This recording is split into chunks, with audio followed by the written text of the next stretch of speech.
Hello everyone, সবাই কেমন আছো? আমার নতুন একটি ব্লগে তোমাদের সবাইকে ওয়েলকাম। আর আজকে ঘুম থেকে একটু দেরি করে উঠেছি, তারপর চলে এসেছি রান্নাঘরে। আর আজকে সকালবেলা রান্না করিনি, রান্নাটা করব দুপুর বেলায়, তাই সবকিছু কেটে গুছিয়ে নিচ্ছি। আর এখন বাজে প্রায় 11টার মতো, তাই আমি রান্নাটাও বসিয়ে দেব। আর আজকে রান্না করব কুমড়ো ভাজা, ঝিঙে আলু মাছ দিয়ে তরকারি, আর অনেক রকম সবজি দিয়ে একটা চচ্চড়ি। আর কটা কাঁঠালের দানা ছিল, সেগুলো চচ্চড়ির মধ্যে দিয়ে দিয়েছি, খেতে ভালো লাগবে। আর দেখো আমি কুমড়োটাও ভেজে নিয়েছি, শুধু নুন আর একটু হলুদ দিয়ে ভেজেছি। আর জানো তো, আমি কুমড়ো খাই না, আমার বরের জন্যই ভেজেছি, মানে ভাজা তো একদমই খাই না। তারপর মাছের মাথাটা দিয়ে চচ্চড়িটা করব, তাই জন্য মাছের মাথা দুটো আগে ভেজে নিয়েছি। তারপর মাছের মাথা দুটো সাইড করে তার মধ্যে পাঁচফোড়ন, পেঁয়াজটাও একটু ভেজে নিয়েছি।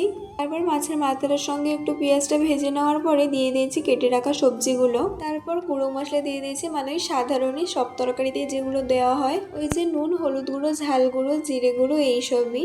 তারপরে ভালোভাবে নাড়াচাড়া করে একটু ঢাকা দিয়ে দিয়েছি। তারপর দেখো ঢাকাটা খোলার পর আমি জল দিয়ে দিয়েছি একটু সিদ্ধ হওয়ার জন্য।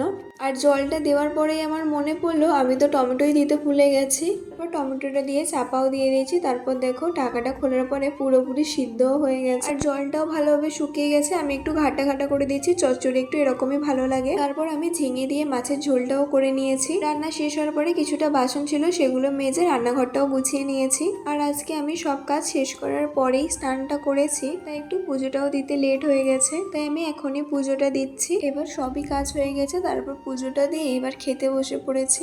আর তোমাদের তো বলেইছি প্রথমেই রান্না করার সময় যে কি কি রান্না করেছি আজকেরে। জানো তো, চচ্চড়িটা খেতে খুবই ভালো হয়েছে, আর পুঁই শাকের মধ্যে মাছের মাথা পড়েছে বলে আরো বেশি ভালো লেগেছে। তারপর ভাতকে বসে পড়েছিলাম আম নিয়ে, আর আমগুলো খুবই মিষ্টি ছিল। তো যাই হোক, আমি ব্লগটা এখানেই শেষ করছি। আজ আসি, দেখা হচ্ছে পরের ব্লগে, টাটা।